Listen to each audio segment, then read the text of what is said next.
não obstante, se você estiver desempregado e contribuiu por mais de 10 anos, você estiver procurando emprego, não está conseguindo emprego, esses 2 anos viram 3 anos. Ou seja, Caramba. durante 3 anos, mesmo sem contribuir, ocorreu um óbito, seus dependentes têm direito a esse benefício de auxílio doença, desculpa, de Pensão pensão por por morte. morte. Entende? Então, o INSS é sim uma instituição séria. O grande problema é que, como um tudo, a gente não faz um planejamento. Porque, veja, se você está desempregado por mais de um ano, é importante você fazer pelo menos uma contribuição para manter a sua qualidade de segurado. E essa contribuição, assim, por alto, ela seria mais ou menos quanto de valor? Ela ocorre de três formas. Ela ocorre em 5% de um salário mínimo, em 11% de um salário mínimo ou em 20%. Esse é o mínimo, né? 5% de um salário mínimo, 11% de um salário mínimo ou 20% de um salário mínimo. Quando você contribui com 5% ou com 11%, você está coberto a esses benefícios acidentais, vamos dizer assim, né? Morte, pensão por morte, o auxílio doença. Agora, para que você possa contribuir para a aposentadoria, precisa ser no mínimo 20% do salário mínimo, para contar o tempo de contribuição. Não é isso, Salomão? O Salomão vai saber Essa aluna tá melhor. afiada, né, Salomão? É, o Salomão A aluna, é essa aluna aprendeu, Tá, hein? tá, tá, mais ou tá, menos, tá, mais ou tá, menos. tá estudando certinho, tá valendo a pena. E aí um detalhe é, normalmente se recomenda pagar 20% quando o valor do benefício vai ser superior ao salário mínimo. Porque qual vai ser a diferença você pagar 5, 11 ou 20%? Como a Norma falou, se você paga com alíquotas reduzidas, a alíquota padrão é 20%. 11 e 5% são alíquotas reduzidas para a gente ter o máximo de gente pagando o INSS, possivelmente, né?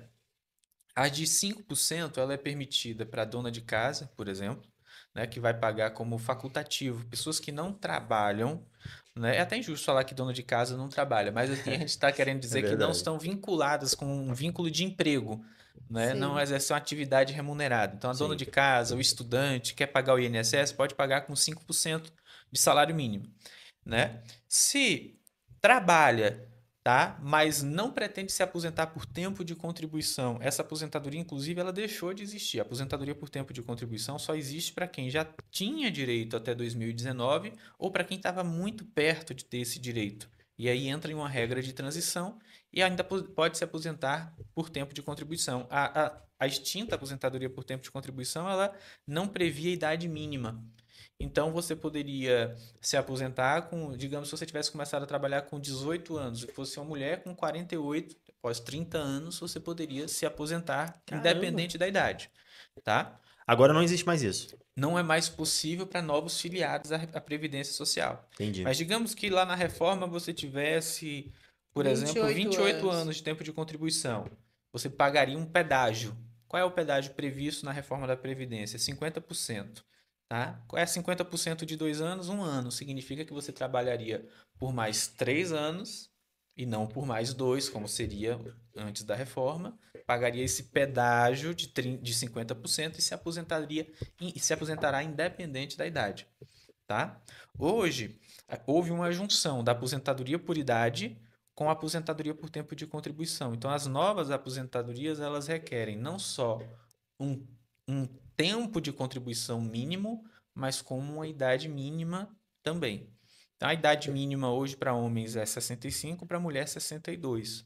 Né? Então, hoje ninguém mais se aposenta dos novos filiados. A pessoa começou a trabalhar hoje ou não tinha tempo suficiente lá em 2019 para se aposentar, vai ter que esperar a idade mínima de 65 anos, se for homem, e 62 para as mulheres.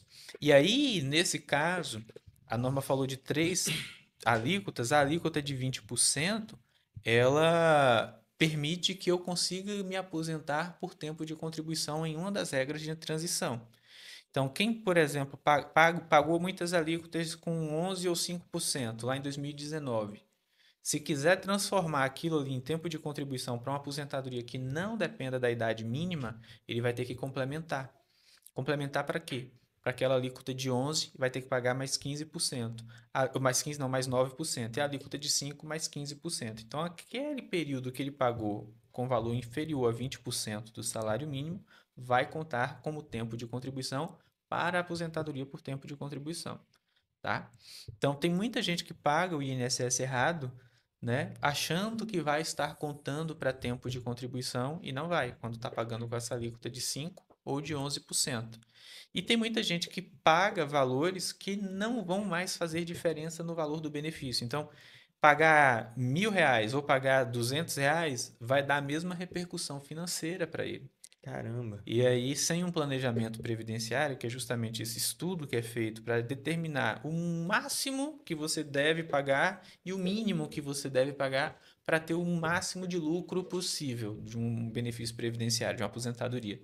E sem um planejamento não dá para determinar isso, E entende? o Existe interessante, idade? Vini, é que o planejamento hoje, ele já conta com o seguro.